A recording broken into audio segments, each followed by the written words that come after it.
추가로 이 법정에서 양호열 증인은 김영희 장관님이 정확하게 몇 대의 노트북을 보관하고 있는지조차도 잘 모른다 이렇게 증언했습니다. 정리를 하면 양호열 증인은 장관님이 사용하던 노트북이 뭐 몇 대인지 어디에 보관하시는지까지는 잘 모르지만 자신이 파기한 노트북의 경우에는 그걸로 업무하시는 모습을 본 적이 없다는 겁니다. 그러면은 해당 노트북은 업무 관련해서 사용된 노트북, 다시 말해서 개헌과 관련해서 사용된 노트북이 아닐 수 있다는 가능성을 상당히 높여주는 증언이라 할 것입니다. 만약에 장관님이 정말 증거인멸의 의도가 있었다면은 보관하던 모든 노트북을 파기하거나 특히 업무에 사용하던 노트북만 골라서 파기했어야 마땅합니다. 그런데 오히려 이상하게도 파기한 노트북은 평소에 그리고 업무에 자주 사용하시던 것이 아닙니다. 그렇다면 해당 파기된 노트북은 개헌 관련 사항이 포함되지 않을 가능성이 매우 높습니다. 특검이 지금처럼 계속해서 뭐 파기된 노트북 안에 뭐 개헌 관련 정보가 포함되어 있고 이걸 특검 주장대로 내란 관련 정보다 이렇게 단정해서 증거인멸, 교사의 죄책을 물으려고 한다면 보다 구체적인 증거를 추가로 제출해서 왜 그 파기 행위가 증거인멸 교사에 해당하는 지시가 증거인멸 교사에 해당하는지 입증을 해야 됩니다. 전혀 그런 입증 없이 지금 특검 주장만으로 증거인멸 죄책을 묻고 있는데 그것 자체가 벌써 내란 주요 임무 종사에 이 사건을 의지하고 있다, 기대고 있다. 그거를 말씀을 드립니다. 독립적으로 성립될 수가 없는 기소입니다. 이 사건 자체가.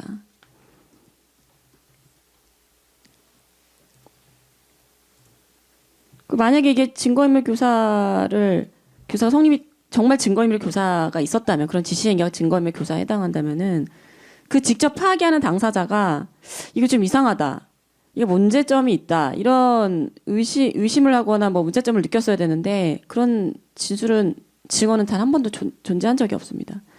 전혀 뭐 그런 생각이나 뭐 그건 아니고 그러니까 이상하다고 생각한 적이 없고 그냥 업무적으로 쓰시는 걸 폐기하는가 보다. 그 정도 그냥 업무적으로 쓰던 것을 폐기하는가 보다. 그 정도 생각이 있었습니다. 라고 증언을 했고 조사 과정에서도 뭐 이상한 점을 느꼈다거나 장관님 이걸 왜 폐기하시려고 하나 이런 의문을 가졌다는 진술이 단 한 곳에도 나오지 않습니다.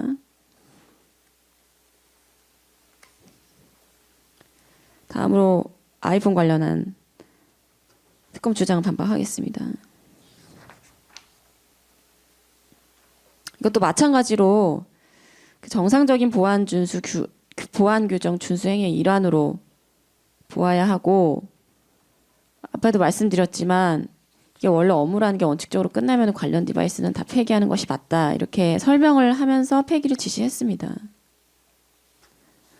따라서 2024년 12월 5일에만 있었던 그날만 존재했던 이례적인 사정이 아니고 장관님께서 일평생 군인으로 살아오시면서 또 경호처장에서 장관직으로 변경되셨을 때도 부직이 이동되셨을 때도 면직되셨을 때도 통상적으로 해오던 보안 규정 준수 행위의 일환으로 보는 것이 맞지 이게 무슨 증거인멸의 의도로 그것을 지시했다, 교사했다라고 보는 것은 타당하지 않습니다. 만약 그렇게 주장하고 싶다면은 안에 다시 재차 말씀드리지만 해당 휴대폰 안에 대체 뭐가 들었는지를 입증할 수 있어야 됩니다. 어떤 게 들어가 있는지, 무슨 내용이 들어있는지 전혀 입증하지 않고 그냥 휴대폰을 파기하고 노트북을 보안 규정에 따라서 파기한 행위 자체만으로 증거인멸의 교사라고 지금 주장을 하고 있는데 입증을 전혀 안 하고 있다는 점을 말씀을 드립니다.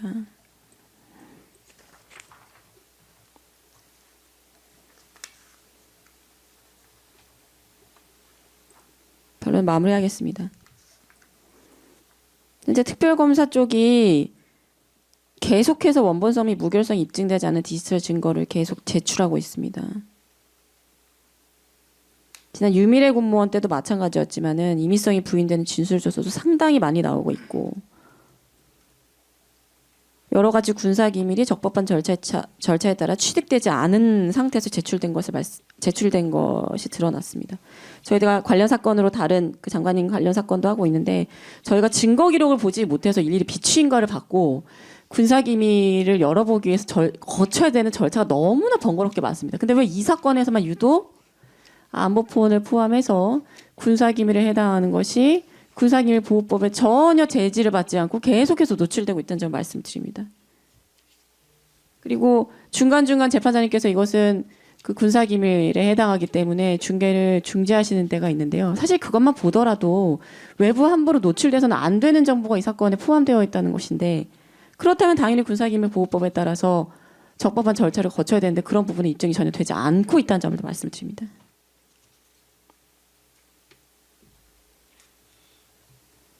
지난 기일에 제출된 진정성립 대상 증거 방법들에 대해서는 전부 증거 기각 결정을 내려주시기를 요청드립니다.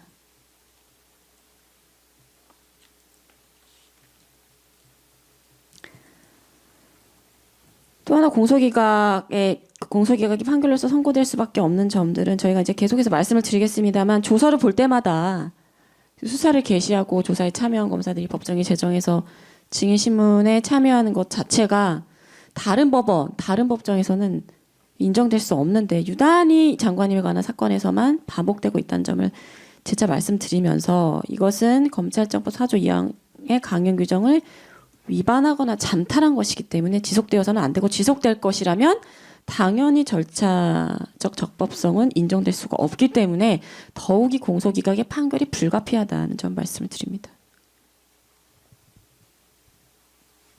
마지막으로 양호열의 법정 증언은 사실 양호열이라는 증인 자체가 지금 이 사건 공소 사실을 입증하기 위해서 의미가 있는 진술이나 증언을 할 수가 없는 위치에 있고 오히려 진술, 증언 이런 걸 살펴보면 유죄의 심증을 굳히는 것이 아니라 오히려 유죄의 심증을 무너뜨리는 그러한 방향으로 증언을 했기 때문에 저희가 그 증언 중에 일부를 추출을 해서 공소사실을 반박하는 자료로 제출했습니다. 살펴봐 주시기 바랍니다.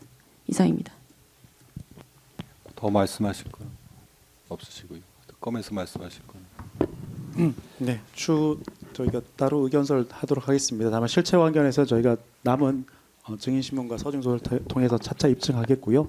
그다음에 고영일 변호사님께서 말씀해주신 그 디지털 증거의 압수 범위와 관련해서는 전에 기일에도 말씀드렸듯이 저희가 원 사건인 내랑 중용인법 종사 사건에서의 객관적 인적 관련성 인정되는 적법한 증거이고 이것을 별건에 사용하는 것은 아무런 문제가 없다는 것입니다. 간단한 예를 들면 회사 자금을 임의로 유용을 해서 뇌물을 공유하는 사건을 들을 수 있습니다. 그렇다 그러면 고영일 변호사께서는 사건의 흐름이라고 얘기하시는데 이것도 전체적인 흐름에서 회사의 자금을 횡령해서 뇌물을 공유하겠다는 의사인데 그렇다고 하더라도 우리 판례는 명확하게 업무상 횡령과 그다음에 뇌물 공유는 실체적 경험으로 보고 있습니다. 이 경우 원 사건인 횡령 사건에서 적법하게 압수한 뭐 회계 장부라든가 수첩 이런 부분들은 당연히 뇌물 공유에서도 적법하게 증거로 사용될 수 있고 이와 같이 사건의 흐름이 좀 관련성이 있다거나 증거가 공통된다고 하더라도 이 뇌물과 횡령이 별개의 사건인 것처럼 이 사건도 그 내란 중교 임무 사건과는 뭐 사건의 흐름상 뭐 일정한 관련성이 있었다고 하더라도 그 보호법이라든가 행위 태양이라든가 관여자라든가 또한 당시 범행 시기라든가 이런 점을 종합적으로 고려하면 별개의 범죄이기 때문에 고영일 변호사께서 말씀하신 뭐 증거가 그 관련성이 없다거나 이중 기소에 해당된다는 것은 좀 변호인께서 독자적인 의견으로 보입니다. 또한 김진희 변호사께서는 말씀 많이 하셨는데요. 이 부분에 대해서는 저희가 차차 저희가 입증해가고 또한 최종적으로 의견서나 또 중간중간 의견서를 통해서 의견을 개진하도록 하겠습니다. 오늘은 구두로 이 정도만 하고 저희 증인신문 진행할 수 있도록 해주시기 바랍니다. 서성관 검사님. 네, 그렇습니다. 예. 그러면 뭐 증인신문 진행하면 되겠죠? 예. 증인이 일단은 지금 이 증인신문 중계할지 말지에 대해서 뭐 특검 측 의견 있으신가요? 예, 특별한 의견 없습니다. 변호인 측은 뭐 의견 있으신가요? 중계 여부에 대해서. 아 예.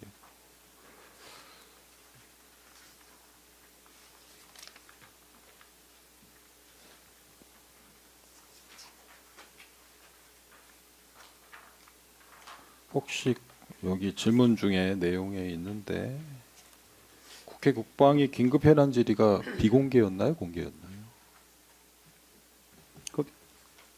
현안 질의는 특별히 비공개는 아니었고 중계도 되는 걸로 알고 있습니다. 아, 예, 알겠습니다.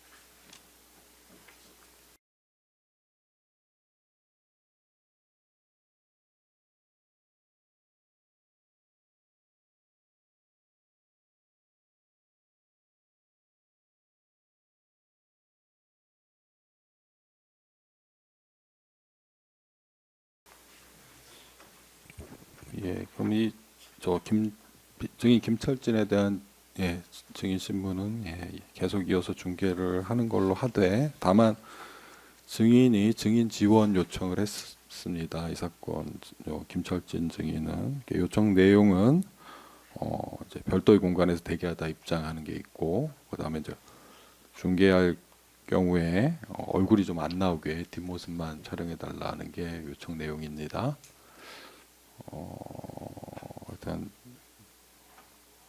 일단은 별도의 공간에서 대기하다가 입장하는 걸로 하고요.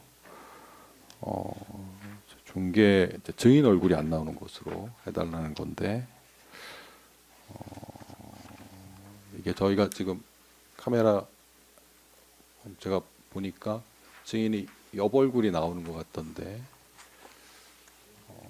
아니면 이제 모자이크, 증인 얼굴을 모자이크 처리하는 방법이 있을 수 있고요.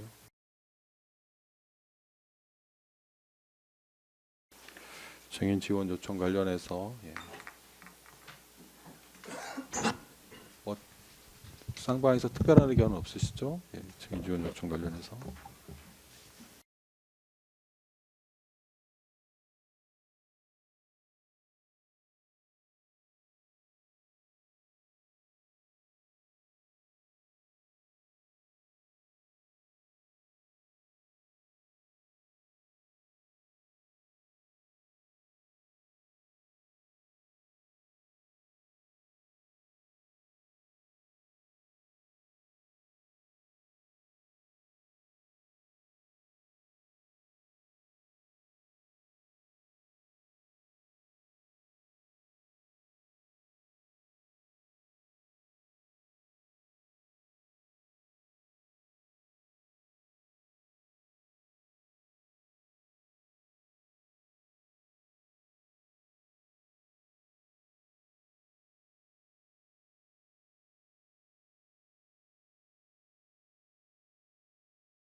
그러면 이렇게 진행하겠습니다. 증인 이제 얼굴